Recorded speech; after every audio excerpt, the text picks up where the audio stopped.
So I learned about this thing called inversion thinking, and it's basically the method I'm now using to get window cleaning customers that like beg to be on-go cardless. So in my pressure washing business, like I wanted to have regular repeat clientele because it's a lot of like one-time service. So the issue that I found was, and you might be facing this yourself as well, you're getting like these big hits of cash. So you might make, if you're on your own, it's really easy to, like you can do 20 grand, you can do 10 grand, 10 grand might be a lot. But once that customer's done, you don't really get that recurring income. So we wanted to add and introduce window cleaning back to our business. And the way that we're doing it this time is different to how we've previously done it. So what I started to think about was, what would a bad business look like, and then do the opposite. That's what sort of inversion thinking is. So, for example, a bad business would be a business that starts from zero every month. So you have to find new customers every single month. It takes up a lot of your time. It's very incredibly physical and taxing on yourself. You never own the customer, and very, very difficult to train someone how to do it. So that would be like a really bad business. Now, window cleaning in the UK, each country is slightly different, but window cleaning in the UK has a really high recurring element to it. And it was like, okay, window cleaning adds that. It is the opposite of that type of business. Window cleaning typically is recurring, so it comes every single month. It is a repeat, and typically you own the customer. Obviously, if there's people that are thinking you don't own the customer, fair enough. For those people, stay over there. For the people that understand that you do own the customer, when you do recurring window cleaning, as long as you don't piss them off, excuse my language, as long as you don't upset them, they sort of stay as your customer. So a window cleaning customer solves the problem of that bad business, that bad pressure washing business. Now, thinking again about window cleaning, because I've had a window cleaning business and sold it, or sold the work rather. What is a bad window cleaning business, and how can I do the opposite of that, basically? So let's think about what a bad window cleaning business would look like. A bad window cleaning business, in my opinion, would be a group of bad customers that want a one-time window clean. They want to get it at a cheap price. They don't really care about the quality, customer service. They just want that one hit. Another bad characteristic of a bad window cleaning business would be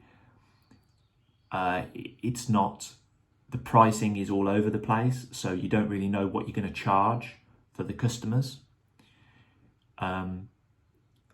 You personally have to go out and visit every single job, and you can't be transparent with the prices. The customers decide how they pay you, and you don't get a say in how you get paid.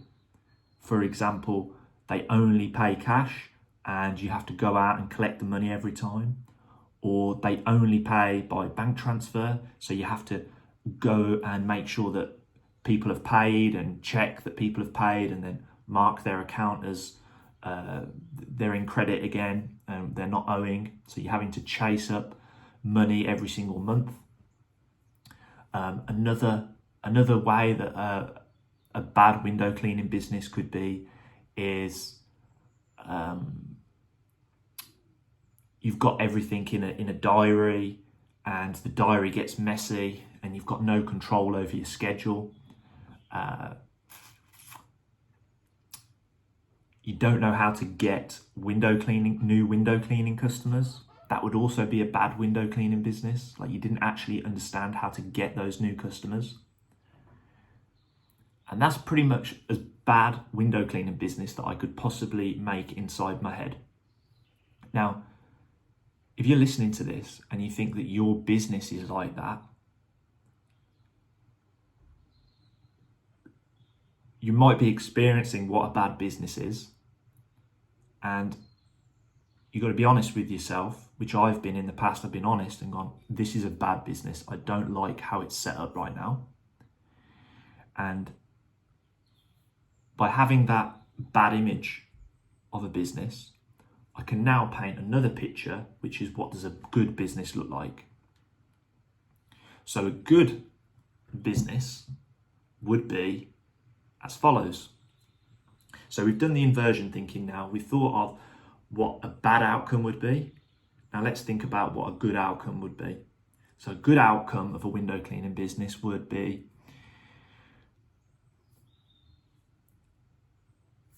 your customers are willing to pay a fair price for window cleaning.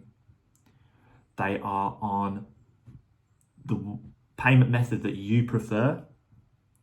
For me, would be direct debit or a credit card on file. They would be wanting their windows to be cleaned. They would also desire a regular and reliable service. They would probably own their own home. They would respect the work that you do and what your company does. Trying to think what other great attributes of a window cleaning business would there be. You have a great window cleaning business in terms of, as a business owner, we would have an easy way to price. We'd have a consistent and easy way to get new customers. We'd have processes in place, so we knew exactly how to manage the customers. We'd have an easy way of hiring new staff, training new staff. That's what a good business would look like. It would basically look like the opposite of the bad business. But by thinking about what the bad business would look like, and if I'm being honest, I've experienced what I believe is a bad business, but in some people's eyes might look like a good one. And through that thinking, it's allowing me to look at what a good business would look like by seeing what would be bad and almost trying to not be a bad business will by default make me a good one. Now, I have had the benefit of actually seeing what a good business looks like. If you're in the UK, there are loads of great businesses. I know a guy, Mark Tuvi at Alfresco Exterior Cleaning. I got the privilege of seeing his business. He's got like a window cleaning and exterior cleaning business, like they do roof cleaning and gutter cleaning, along with like residential window cleaning. In the UK, you can't talk about window cleaning without talking about Lee Pryor. So, credit where credit's due. Lee Pryor has built probably the biggest, well, not probably, from what I understand, is the largest residential window cleaning business in the UK. And I have actually modelled a lot of what he's doing because there's a recipe there. So how will I get customers that basically beg to be on Go Cardless, are the best type of customers, and are just the best of the best? So what I've done is now, based on the bad business, I wouldn't know how to get customers.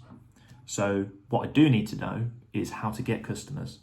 And how I've done that is through Google SEO, so a website that ranks for window cleaning, flyers.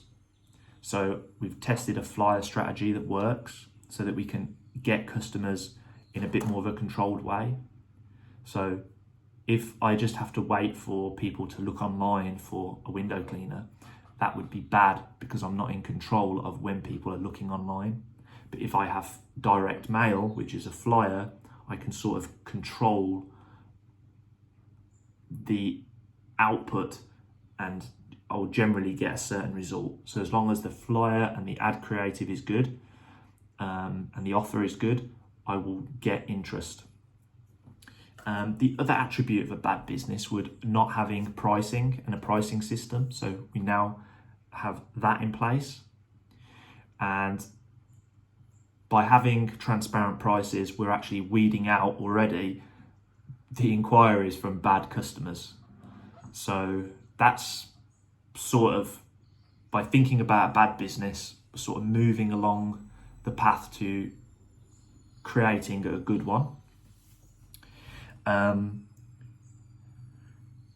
So now we're getting customers that pay us the way that we want to be paid. So the way that I personally would want to be paid is on go cardless.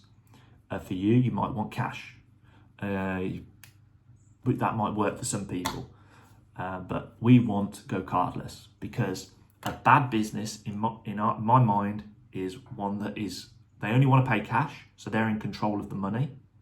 And when you get paid, to me, that is bad. So I do not want that. So what I'm going to do is I'm going to only accept go cardless. And another bad attribute of a business is a business with no processes and systems, because I do not want to be tied down to having to do everything myself. So I have a process that an admin can follow so that I'm not tied to the onboarding of clients, because a bad business would require all of my time. That's a bad business. So I want the opposite of that. A business that's hard to train people.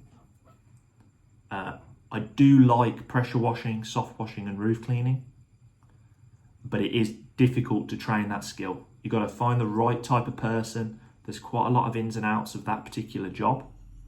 And it's hard.